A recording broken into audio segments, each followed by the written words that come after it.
Johan du disque. De l'autre côté à McKinnon. Il y avait un joueur complètement l'arrêt de Meloche. Défensivement chez les Huskies. Il y a des changements. Disque dans sa zone. Higgins. Espace, Higgins va tirer.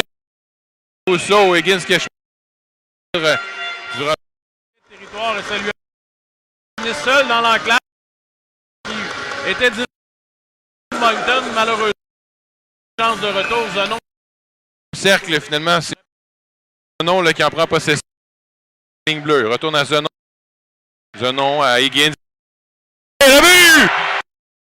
Il trouve au fond des filets. Lina qui en marque un autre. Bien posté devant. Dévier le tir de. Encore une fois. Eric des Huskies qui, en début de match, marqué un but pour faire 2000 partisans à Glencore cet après-midi. Je pense qu'on va tourner le filet alors qu'on a. Compté en avant. Eric par le Rémi. Ouais. Le but, c'est Pécard directement. Un très bon mélange, puis de logique dans la partie supérieure. Très précis. Débordé là, depuis 4 victoires et Moncton va de répliquer. Hein? Une minute. Égal ici. Renvoie à la ligne bleue. Ogonowski qui envoie à Beau. Beau chemin à gauche. Une passe vers Verdon. Passe. On va la frapper finalement. Et là, on va. C'est Smith qui s'amène. Pour les Wildcats. Côté. David devant. La rondelle. Les Wildcats. Un autre. À 1. Cette fois, c'est. Et puis, récupère le retour. Alex Carr qui était tenté d'empêcher. Celui-ci a réussi sur la rondelle pour qu'elle. Moncton ne tarde pas. Contre 5 reprend marqué sur leur. Il va d'une passe à Chaffé, à Saint-Laurent. Tire, c'est bloqué devant. Ça revient dans l'enclave. Tire, bloqué par Rousseau. À nouveau, ça rate le filet. C'est Langlois qui a eu 2 occasions en or. Et là, c'est Duguay qui intercepte. Passe à Chaffé devant. Tire de Vézina qui rate le filet. Saint-Laurent a toujours la rondelle. Je vous rappelle que Gill est toujours sur la patinoire. C'est bloqué en défense à nouveau, je crois, par Mullen qui a bloqué 2 tirs sur la séquence. Mais Steiner maintient l'attaque. Oh, Steiner perd le disque. Ça va permettre un 2 contre 1. Pécarsik s'amène. Pécarsik va tirer le but et c'est l'échange entre Desnoyers et Pécarsik qui mène au 2e but du match de Pécarsik alors qu'on a cafouillé à la ligne. Tu as remarqué, là, on était tout juste en entrée de territoire pour le hors-jeu. Et quelle passe de Caleb Desnoyers. Le Pécarsik a lancé sur réception. Et Meloche n'y pouvait rien. Et on a donné trop de surnombres depuis le début de cette rencontre-là, Jean-Marc. Les 2 contre 1, là, ça va être des buts pratiquement automatiques. Énormément de vedettes. Je vois que l'officiel est allé se défendre rapidement. Le Zenon d'espace à gauche va tirer, c'est bloqué devant. L'avantage numérique qui se poursuit. Et là, Higgins à la rondelle à la ligne bleue. Higgins à droite à Steiner. Steiner, il va d'un tir. Et le but!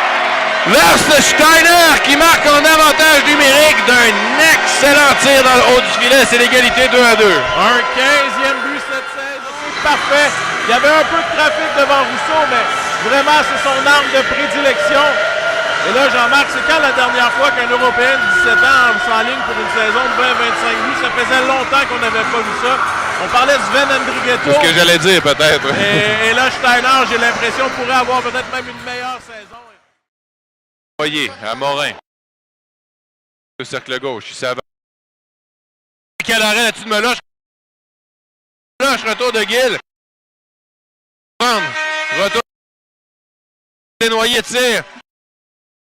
La rondelle est coincée dans le patin de McKinnon et finalement, ça va atteindre Steiner qui laisse devant pour Véro. Véro avec Steiner. Véro s'amène. Véro, il va d'une feinte. Oh, bel arrêt, retour. Où est la rondelle? Ouais. Elle n'est pas rentrée, c'est impossible. Steiner là-dessus, là, qui clairement s'échec au visage.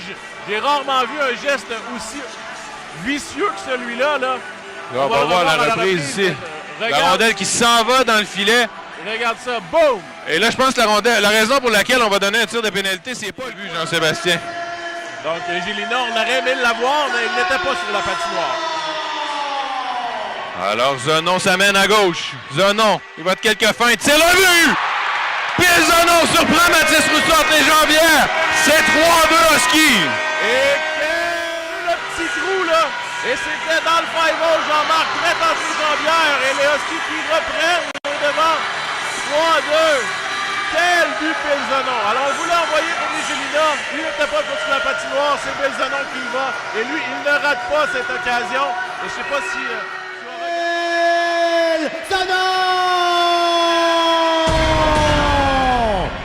But marqué à 13. Oh, et là, Meloche cafouille le but. Oh, Samuel Meloche qui a cafouillé avec la rondelle. On l'a redonné aux Wildcats. Et alors que les Huskies avaient le momentum en ce moment, là, les Wildcats viennent de créer l'égalité 3. Meloche là-dessus qui, au lieu de faire un dégagement, a hésité, a raté sa passe à Higgins. Et de l'autre côté, Pekarczyk, qui j'ai l'impression a complété son tour du chapeau. Exactement. C'est son troisième cet après-midi. Oh là là, et alors que le momentum était à son maximum, tu l'as bien dit, c'est une douche d'eau froide. Rousseau. McKinnon va envoyer à Johansson. Johansson, ça passe et intercepté par Carr. Carr qui passe à Zenon. Zenon a de l'espace à Véro. À Zenon qui tirait le but! Puis Zenon qui en marque un autre. 4-3 Rouyn-Noranda. Wow! Et est-ce que c'est un match, probablement un des meilleurs matchs de Bill Zenon dans sa carrière? Il en a eu plusieurs, mais là, il est rendu. Et ce que j'aime, Jean-Sébastien, c'est que c'est un match de 4 points déjà pour Zenon et contre une excellente formation. Ce qu'on veut, c'est que les bons joueurs se lèvent lors de ces matchs-là et qu'on gonfle pas simplement nos statistiques lorsqu'on affronte des équipes plus faibles. Excellent match de Zenon et j'adore la réponse à la suite de ce but qu'on a accordé du côté des qui intercepte, mais Mercier reprend immédiatement. Ça revient à Lunsbury. Lunsbury remet à Mercier. Mercier tente de revenir dans la clave. Tir bloqué par Meloche. Zenon tente de dégager. McKinnon reprend, passe devant. Mercier rate son tir. Mercier essaie de remettre dans l'enclave et finalement Meloche va saisir la rondelle. Et ses coéquipiers vont pouvoir prendre une pause. Encloisonné dans le territoire, là, c'était une séquence très difficile. On le sait, en deuxième, Moncton sont près de leur banc en zone offensive, ont réussi à changer de joueur et continuer à mettre cette pression-là.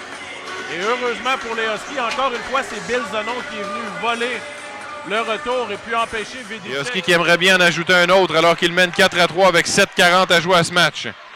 Véro à Zenon, à Higgins à la ligne bleue. Higgins s'avance, Higgins passe à droite et le but! Rémi Gélina qui en marque un autre au deuxième du match. 5-3 pour les Huskies. Quelle acquisition, c'est Gélina. Réception. Et la rondelle est ressortie aussi vite qu'elle est rentrée, Jean-Marc. C'est pour ça qu'il y avait une certaine confusion, mais du côté des Huskies, tout le monde le savait très bien que cette rondelle était derrière Rousseau. La Meute 3 en 4 ce soir en avantage numérique, Jean-Marc. Peux-tu y croire? C'est pratiquement un but à chaque fois. Et Gélina qui venait de passe par-dessus le bâton de Collard, heureusement qu'il était seul. Collard va tirer. On sent que le message chez les Wildcats, c'est de tirer au but. Là, on tire de partout. C'est Smith qui a la rondelle. Smith tente un tir à nouveau, justement. Attention, la rondelle est libre et le but. On en parlait, là, on voulait envoyer la rondelle au filet le plus rapidement possible chez les Wildcats et ça a été réussi. C'est Collard qui prend le retour et c'est loin d'être terminé ce match-là. C'est 5-4 Huskies. On venait de dire qu'il ne fallait pas s'asseoir sur cette avance. Du côté de Moncton, on n'a pas tardé. On vient la rétrécir et justement, c'est Collard là-dessus qui a profité là, pour ramasser la rondelle qui traînait devant le filet. Je m'explique mal comment est-ce que Meloche n'a pas réussi à contrôler ce retour. Je pense est-ce que c'était Smith qui était 5-4 Rouyn-Noranda. Morin a le disque au centre. Morin, petite passe pour Lunsbury. Vers Mercier à droite. Mercier déborde le mire, contourne le filet. Mercier remet devant et le but. Les Wildcats de Moncton qui viennent de créer l'égalité. Là, c'est Mercier qui a remis à Vidicek qui était complètement seul de l'autre côté. Et c'est l'égalité 5-5. Bien, avec 2 minutes 24 secondes à faire, Jean-Marc, c'est dommage. Mais les Huskies qui, depuis quelques minutes, ne faisaient que se défendre, hein, et ça finit par te rattraper. Un 42e lancé pour Moncton et Vidicek qui était au bon endroit au bon moment avait été oublié derrière le jeu. Vétéran de 20 ans qui vient créer l'égalité 5-5 avec très peu de temps à faire. Mais là, je ne pouvais pas faire grand-chose. Raté cette fois. On s'en tire bien chez les Huskies. Là, c'est Gélina qui va de long dégagement. Steiner va reprendre à droite. Steiner a toujours le 10 qui va d'un tir et le but! Là, Steiner qui surprend Mathis Rousseau. 6-5 Husky. Quel lancer du petit numéro 15! Personne ne s'attendait à ça alors que Vermont est complètement libre de l'autre côté. Et Steiner qui prend un lancer du poignet dans la partie supérieure.